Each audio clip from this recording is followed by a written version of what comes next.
Subscribe करें हमारे YouTube channel को और बेल आइकन को प्रेस करें हमारे लेटेस्ट वीडियोस को देखने के लिए।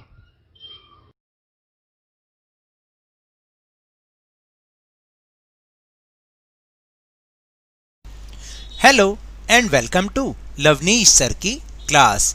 आज की ये शिक्षा निदेशालय राष्ट्रीय राजधानी क्षेत्र दिल्ली की वर्कशीट नंबर 13 जो कि कक्षा 7वीं के विद्यार्थियों के लिए है, यह ली गई है गणित विषय से और इसमें हम समझने की कोशिश कर रहे हैं राशियों की तुलना टॉपिक को।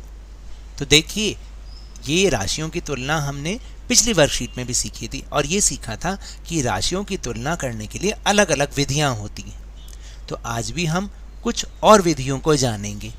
जैसे पहला है अनुपातों से प्रतिशत बनाना, यानी कोई चीज़ हमें अनुपात में दे रखी है और हमें उसको प्रतिशत में ढूंढना है कि भाई वो कितने प्रतिशत है।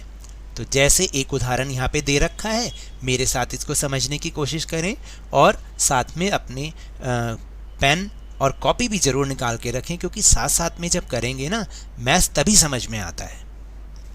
जब राशि के भाग अनुपात के रूप में दिए हुए होते हैं तो उन्हें प्रतिशत में इस प्रकार बदलते हैं। जैसे 15 मिठाइयों को मोनू तथा सोनू में इस प्रकार बांटा गया कि मोनू को तो 3 मिठाई और सोनू को 12 मिठाई मिली। अब ये बताना है कि उन्हें कुल मिठाई का कितने प्रतिशत मिला, यानी दोनों को अलग अलग कितने कितने प्रतिशत मिठाई मिली। तो ये कैसे करते हैं देखते हैं। आप देखिए, इसका हल जो है वो है कि मोनू को कितना मिला, आप देखिए ज़रा, कुल मिठाई है 15, यहाँ पे गलत लिखा है थोड़ा सा, इसको 15 कर लीजिए। कुल मिठाई है 15, मोनू को मिली 3 मिठाई, तो इसका मतलब 3/15। जैसे आपको आपके नंबर मिलते हैं ना पेपर में कि आपको 10 में से 5 नंबर मिले तो आप 5/10 करेंगे उसको, या मैडम या सर लिखते हैं ना, अगर किसी को 7 नंबर मिले तो 7/10 लिख देते हैं। तो ऐसे ही मिठाई को हम लिख देते हैं कि 3 मिठाई मिली, कितनी में से, 15 में से। तो 3/15 गुना प्रतिशत बनाने के लिए हमेशा याद करो, पिछली बार भी बताया था कि उसको 100% से गुना कर देते हैं। तो देखिए, अब हम इसको थोड़ा सा और सरल बनाने की कोशिश करें। जो 3/15 है, इसमें पहले हम ये देखते हैं कि ये कट सकता है नहीं। कटने का मतलब होता है ये भाग हो सकता है या नहीं हो सकता। हो सकता है। ये 5, ये देखिए 5 पे चला जाएगा, 3 एकम 3 और जो है 3 पंजे 15। तो अगर मैं इसको भाग कर दूं तो ये आ जाएगा मेरा उत्तर 1/5।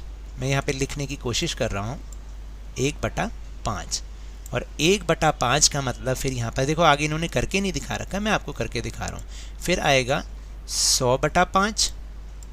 जब आप 100/5 को भाग करेंगे, यानी 100 अंदर रखेंगे भाग के अंदर और 5 बाहर रखेंगे, यानी 100 को 5 से भाग करेंगे तो उत्तर आएगा 20। तो और प्रतिशत का निशान तो पहले से ही है, तो मेरा उत्तर हो गया 20%, यानी मोनू को मिली 20% मिठाई। अब सोनू का निकाल के देखते हैं। तो सोनू को 12 मिठाई मिली थी 15 में से, तो 12/15 तो इसका अनुपात हो गया, और प्रतिशत में बदलने के लिए 100%, तो 12/15 गुना 100%। अब आपको क्या करना है, देखिए क्या ये किसी से कट सकता है? अगर हम इसको काटा पीटी करते हैं, मतलब काटा पीटे इन द सेंस कि इसको ये देखते हैं कि कौन से नंबर से ऊपर नीचे दोनों संख्याएं भाग हो रही हैं, अंश और हर। तो अगर हम ना भी करें तो इसको आप सिंपल ऐसे कर सकते हैं कि 12 को 100 से गुना किया 1200 और बटे में 15। अब आप इसको जब भाग करेंगे ना, भाग करके देखेंगे, 1200 को 15 से भाग करेंगे तो 15×8 120 होता है जब आप भाग करेंगे, और 0 की 0 बच जाएगी, तो यानी ये 80% आ जाएगा। तो इसका मतलब सोनू को मिली 80%। अब आपने देखा कि अनुपात को हम प्रतिशत में कैसे बदलते हैं। फिर इसके बाद जो दूसरा टॉपिक है वो है बढ़त या घटत प्रतिशत के रूप में, यानी जो भी डिफरेंस है, बढ़ रहा है या घट रहा है, वो प्रतिशत के रूप में कैसे निकालें। तो चलिए जानते हैं कि किसी राशि का बढ़त या घटत प्रतिशत के रूप में प्रारंभिक राशि पर होता है। उदाहरण के लिए एक उदाहरण दे रखा है कि किसी देश में पिछले 10 वर्षों में अशिक्षितों की संख्या 150 लाख से घटकर अब 100 लाख रह गई है। तो घटने का प्रतिशत ज्ञात कीजिए, भाई कितने प्रतिशत घटाव हुआ।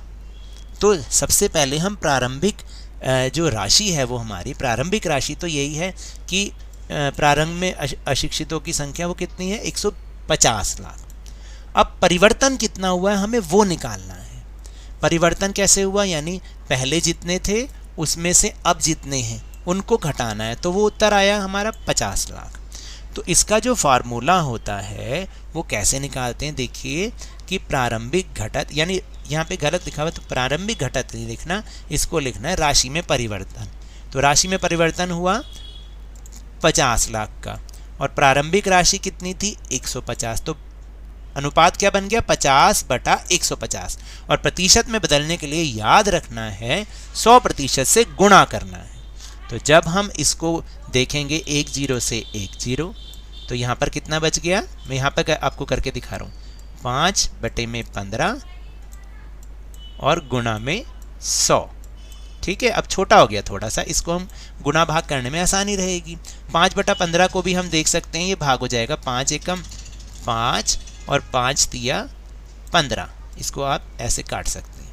तो बचा 100, 1 गुना 100 100 हो गया बटे में 3। जब आप 100 को 3 से भाग करते हैं तो भाग जब आप करेंगे तो ये उत्तर ये आ जाएगा 33, या तो दशमलव अगर आपको आता है तो 33.3 हो जाएगा। लेकिन हम इसको मिश्र भिन्न के रूप में ऐसे भी लिख सकते हैं 33 सही 1/3%। इस तरीके से हम बढ़त या घटत को भी प्रतिशत के रूप में निकाल सकते हैं और अनुपातों से प्रतिशत भी निकाल सकते हैं। फिर इसके बाद दूसरा टॉपिक, बहुत इंपॉर्टेंट टॉपिक जो आपके दैनिक जीवन में काम भी आता है रोज़मर्रा के जीवन में, और वो है क्रय तथा विक्रय। क्रय का मतलब होता है किसी से खरीदना और विक्रय का मतलब किसी को बेचना। और ये खरीद बेच कैसे होती है, जैसे फैक्ट्री वाले हैं, फैक्ट्री वाले किसको बेचेंगे, दुकानदारों को, यानी दुकानदार तो उनके लिए क्या हुआ विक्रेता हो गया, नहीं सॉरी दुकानदार उनके लिए वो जो खरीदने वाला है। देखो दुकानदार खरीदेगा यानी क्रय करेगा किससे, फैक्ट्री वालों से, और फैक्ट्री वाले कौन है, विक्रेता, क्योंकि वो बेच रहे हैं। विक्रय का मतलब बेचना और क्रय का मतलब खरीदना। तो दुकानदार तो क्रय कर रहा है और फैक्ट्री विक्रय कर रही है। अब दुकानदार से कौन ले रहा है, ग्राहक ले रहा है। तो ग्राहक कौन हो गया, क्रय कर रहा है, ग्राहक क्या कर रहा है, क्रय कर रहा है, और दुकानदार क्या कर रहा है, विक्रय कर रहा है यानी सेल कर रहा है। ठीक है, क्रय और विक्रय तो दो मूल्य होते हैं हमेशा, एक को कहते हैं हम क्रय मूल्य और दूसरे को विक्रय मूल्य। जैसा कि यहाँ पर लिखा भी है, आप इसको ध्यान से पढ़िएगा, जिस मूल्य पर दुकानदार ने वस्तु खरीदी वह क्रय मूल्य यानी सीपी, सीपी का मतलब क्या है, कॉस्ट प्राइस कहलाता है। जिस मूल्य पर दुकानदार ने वस्तु बेची वह विक्रय मूल्य कहलाता है, यानी एसपी मतलब सेलिंग प्राइस। दो प्राइस हैं, CP cost price, SP selling price. अब हम निम्न कथनों को देखेंगे और देख के बताएंगे कि इसमें हमें लाभ हो रहा है या हानि हो रही है। तो लेकिन उससे पहले कुछ कंडीशंस देख लें। जैसे अगर क्रय मूल्य छोटा है विक्रय मूल्य से, यानी क्रय मूल्य कम है और विक्रय मूल्य ज़्यादा है, तो आप बताइए क्या होगा, हमेशा लाभ होगा। मतलब हमने खरीदा तो कम में और बेचा ज़्यादा में, तो हमेशा क्या होगा, लाभ होगा। और लाभ कैसे निकालते हैं, एसपी घटा सीपी, एसपी घटा CP selling price minus cost price. फिर इसका उल्टा, यानी जब क्रय मूल्य तो ज़्यादा है, खरीदने का मूल्य ज़्यादा और बेच हम कम में रहे हैं, नहीं सॉरी, जब क्रय मूल्य जितना है उतना ही विक्रय मूल्य है। आपने कोई चीज़ 10 रुपये की खरीदी और 10 रुपये की ही बेच दी, तब ना लाभ होगा ना हानि होगी। फिर क्रय मूल्य ज़्यादा है और विक्रय मूल्य कम है, यानी आपने कोई चीज़ 10 रुपये की खरीदी और 8 रुपये में बेची, तब क्या होगा, हानि होगी। और इसका फॉर्मूला क्या होता है, सीपी माइनस एसपी, यानी सीपी बड़ा है और एसपी छोटा है। तो अब हमें यहाँ पर लिखना है। अब आप बताओ, एक फूलदान 120 रुपये में खरीदा गया तो और 108 रुपये में बेचा गया। अब आप बताओ क्या हुआ, लाभ हुआ या हानि हुई, हानि। यहाँ पे हम लिखेंगे हानि, क्योंकि क्रय मूल्य ज़्यादा है और विक्रय मूल्य कम है। फिर दूसरा, एक खिलौना कार 540 रुपये में बेचा गया और 450 में खरीदा गया था। 450 में खरीदा, यानी क्रय मूल्य तो कम है और विक्रय ज़्यादा है, तो क्या हुआ, लाभ होगा। फिर तीसरा है, एक साइकिल 1000 रुपये में खरीदा गया और 1000 में ही बेचा गया, तो बताओ लाभ हुआ या हानि हुई? ना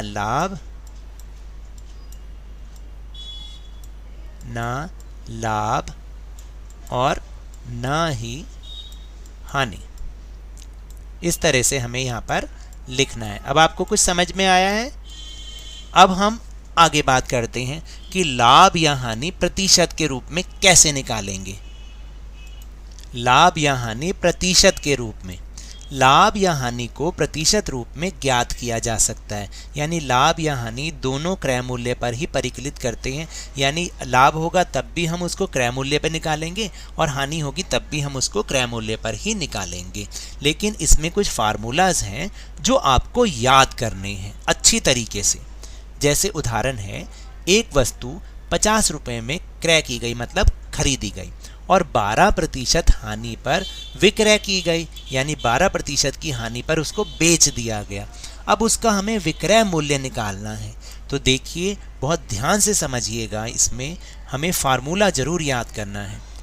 तो जैसे कॉस्ट प्राइस यानी क्रय मूल्य हो गया कितना, 50 रुपये में खरीदी गई थी और हानि 12% थी। तो एक फार्मूला होता है, सेलिंग प्राइस निकालने के लिए हमें क्या करना पड़ता है, कॉस्ट प्राइस में से हानि को घटाना पड़ता है। तो हानि क्या हुई, प्रतिशत में दे रखी है, तो कॉस्ट प्राइस जितना है उसका 12% निकालना पड़ेगा। और मैंने आपको प्रतिशत निकालना सिखाया है, तो 50 का 12% निकालने के लिए 50 को 12/100 से गुणा करेंगे।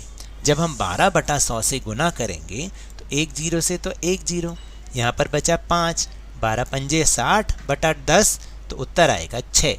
तो अब हानि कितनी हो गई, 6 रुपये, और कॉस्ट प्राइस कितना था, 50, तो 50 में से 6 रुपये घटा दिए, 44 रुपये, यानी हमारा विक्रय मूल्य आ गया कितना, 44 रुपये। यानी चीज़ थी 50 रुपये की, 12% की हानि से बेची, यानी 44 रुपये की बेची। आप इसको वीडियो को बार बार देखेंगे, समझेंगे, तब आपको समझ में आएगा। फिर इसके बाद अब हमें लाभ या हानि का प्रतिशत, पहले तो हमने क्या निकाला, विक्रय मूल्य निकाला। अब हम ये देख रहे हैं कि हमें सब चीज़ दे रखी है, क्रय मूल्य भी दे रखा है, विक्रय मूल्य भी दे रखा है, लाभ या हानि निकालना है और उसका प्रतिशत भी निकालना है कि कितने प्रतिशत वो लाभ या हानि हुआ हमें। तो जैसे राशिद ने एक टीवी 9000 रुपये का खरीदा, 2 वर्ष के पश्चात उसने 6000 में बेच दिया, तो सीपी क्या होगा, सीपी होगा 9000 और एसपी क्या होगा, 6000। अब बताओ राशिद को लाभ हुआ या हानि हुई? भाई 9000 का खरीदा, 6000 में बेचा, तो इसका मतलब हमें हानि हुई। तो सीपी 9000 था, एसपी 6000, तो हानि के लिए क्या होता है हमेशा, सीपी माइनस एसपी, 9000 घटा 6000 बराबर 3000। अब हम जब हानि का प्रतिशत निकालेंगे, कितने प्रतिशत हानि हुई, तो उसके लिए ये फार्मूला आपको रटना पड़ेगा, ध्यान में लाना पड़ेगा, हानि बटा सीपी गुना 100%। तो हानि कितनी हुई थी, 3000, सीपी कितना था, 9000, और प्रतिशत बनाने के लिए 100% से गुना करना पड़ता है। 1 0 से 1 0, 2 0 से 2 0, 3 0 से 3 0, बचा 3/9 गुना 100%। तो 3/9 का मतलब होता है 1/3 गुना में 100%। वही ऊपर वाला क्वेश्चन आ गया, फिर हो जाएगा 100% का निशान लगाना है यहाँ पे, 100/3%, जिसे हम इस तरीके से भी लिख सकते हैं। तो हमारी हानि हुई 33 सही 1/3%। अब बिल्कुल अभ्यास के क्वेश्चन भी हमें करने हैं, लेकिन वो थोड़े से और अलग हैं, उसे आप मेरे साथ करिए अपनी नोटबुक में।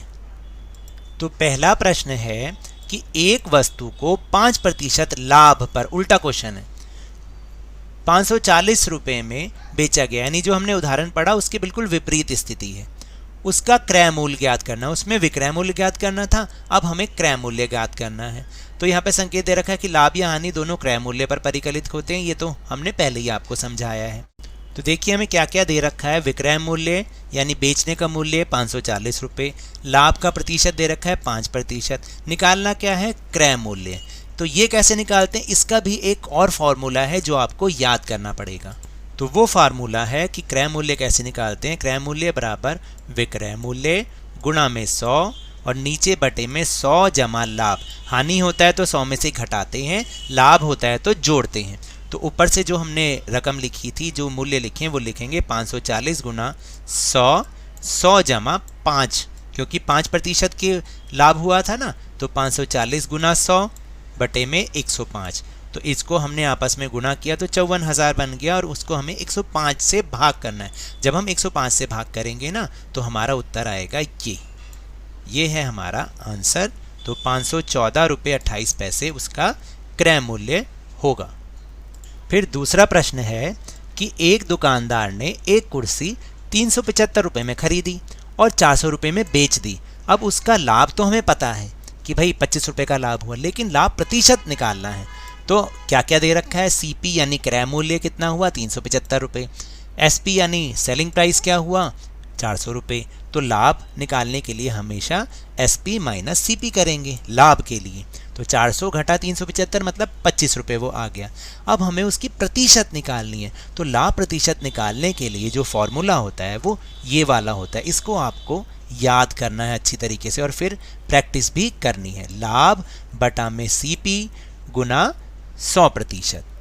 अगर आप इसको याद कर लोगे तो आपका प्रश्न करना बहुत आसान हो जाएगा।